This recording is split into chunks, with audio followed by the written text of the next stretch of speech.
Hi శ్రీనన్న, నమస్తే అన్న. నేను రన్నింగ్ చేసేటప్పుడు ఒక 2 km 2.5 km పోయిన తర్వాత ఈ జాయింట్లో బాగా నొస్తుందన్న. ఈ జాయింట్ ఉంటుంది కదా, ఈ జాయింట్లో అసలు బాగా నొస్తుంది.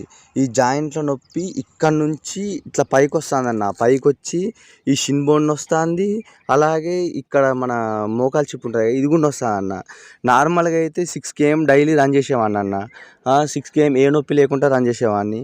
బట్ ఈ ఏమైందంటే ఈ 4-5 డేస్ నుంచి ఈ 4-5 డేస్ నుంచి ఈ జాయింట్ ఉంటుంది కదన్న, ఈ జాయింట్లో అయితే ఘోరంగా వస్తుందన్న, ఇరిగిపోతే. తమ్ముడు, నువ్వు నొప్పి వస్తుందని చెప్పినావు కదా, ఈ షిన్ బోన్ నీ దగ్గర మళ్ళీ వచ్చేసి ఇక్కడ యాంకల్ ఉంది కదా, ఇది ప్రతి ఒక్కరికి వచ్చే నొప్పినే. ఈ వెనకాల సైడ్ అంటున్నావు కదా నువ్వు నొప్పి, ఇక్కడ నుంచి ఇది విపరీతంగా నొప్పి పెడితే తమ్మి, ఇది వాస్తవమే. అంటే ఇది ఎట్లా అంటే దాదాపు మనం పరిగెడుతున్నప్పుడు లాగినట్టుగా నొప్పి పెడుతుంది. కొద్ది రోజుల తర్వాత నార్మల్ అయిపోతుంది మనకు రన్నింగ్ అలవాటు అయినాక. సరే, నీకు రన్నింగ్ అలవాటు ఉంటే ఇప్పుడు ఎక్కువ రన్ చేస్తున్నావు ఏమో చూసుకో. మళ్ళీ వచ్చేసి రోడ్డు మీద రన్ చేస్తున్నావేమో, నువ్వు రన్ చేసేటప్పుడు నీ ఫూట్ అనేది ఇట్లా పడుతుందేమో చూసుకో. నువ్వు ఇట్లా యాంకిల్ మీద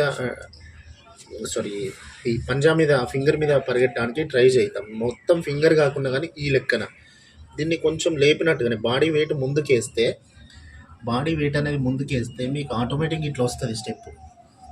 బాడీ వెయిట్ ముందుకేస్తే ఒకవేళ ఇది వైబ్రేట్ అవుతుందేమో చూసుకో. ఇక్కడ వైబ్రేట్ అవుతున్నప్పుడు మాత్రం ఇది చాలా నొప్పి పెడతాం. ఇంకొకటి ఏం చెప్తున్నా అంటే, నైట్ పడుకునేటప్పుడు అందరూ కూడా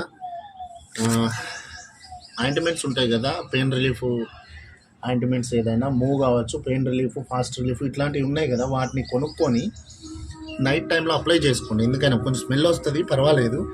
ఇక్కడ నుంచి ఎక్కడెక్కడైతే నొప్పి ఉందో ఈ వెనకాల ఇది మొత్తం ఈ మజిల్కి, మళ్ళీ నీకు వచ్చేసి మీరు అప్లై చేసి, తాయి దగ్గర ఉంటే తాయి కూడా అప్లై చేయండి.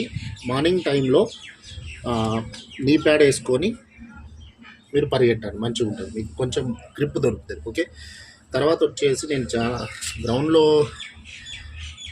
వెళ్ళి చెప్తామనుకున్నా కానీ మీరు ఫ్రీగా వదిలేసి పడుకున్న తర్వాత మనము లెగ్స్ని ఇట్లా ఫోల్డ్ చేసి ఇట్లనే పడుకొని ఈ రకంగా లెగ్ని ఊపడం ద్వారా కూడా రిలాక్స్ దొరుకుతుంది. ఇది నేను చూపిస్తాను తర్వాత. మీరు మజిల్ని ఏ రకంగా మాలిష్ చేసుకోవాలి ఇది అనేది చూపెడతాను మీకు. అంటే సరే, నేను రన్నర్ని కాదు కానీ ఈ మజిల్ అనేది మీకు బిల్డ్ అయ్యేదానికి, ఇది బిల్డ్ అయ్యేదానికి కూడా నొప్పి అట్లనే ఉంటుంది కొంచెం. Okay, right.